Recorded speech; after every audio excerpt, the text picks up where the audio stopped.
There's one thing most people get wrong about circuit breakers, and that is the time and current it takes to be tripped. How long does it take to trip? What change in current needs to take place in order for it to trip? Let's look at this chart. On the left is time in seconds, and on the bottom is how many times the current has multiplied. So let's think about a power strip. A power strip is able to distribute up to 15 amps from a regular household outlet to an assortment of different things. But if you overload it, the breaker in the power strip or associated with the household outlet will trip.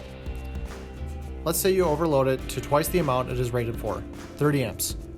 Looking at the chart, you can follow the 2 at the bottom up to the shaded arc. This is the time it would take to trip. So we can deduce it would take between 4 and 50 seconds for the breaker to trip. Obviously, as you multiply the amperage more, the time will get shorter. A more complicated situation might be when you are using the exact amperage amount for an extended period of time, or an amperage amount that is just over what is rated.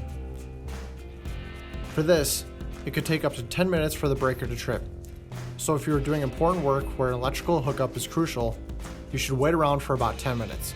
If the breaker trips, then you need to adjust your setup. If it doesn't, then you are good to go. If you want to be completely sure, use the 80% rule and only use 80% of what the outlet is rated for. Another thing to note is that the time will also be different depending on the breakers being used. If you have any further questions about circuit breakers, feel free to reach out to us through a phone call, text, or email. Like, comment, and subscribe to see more videos just like this one. Shoot us an email if there's a topic you'd like to see us cover. Thank you for watching.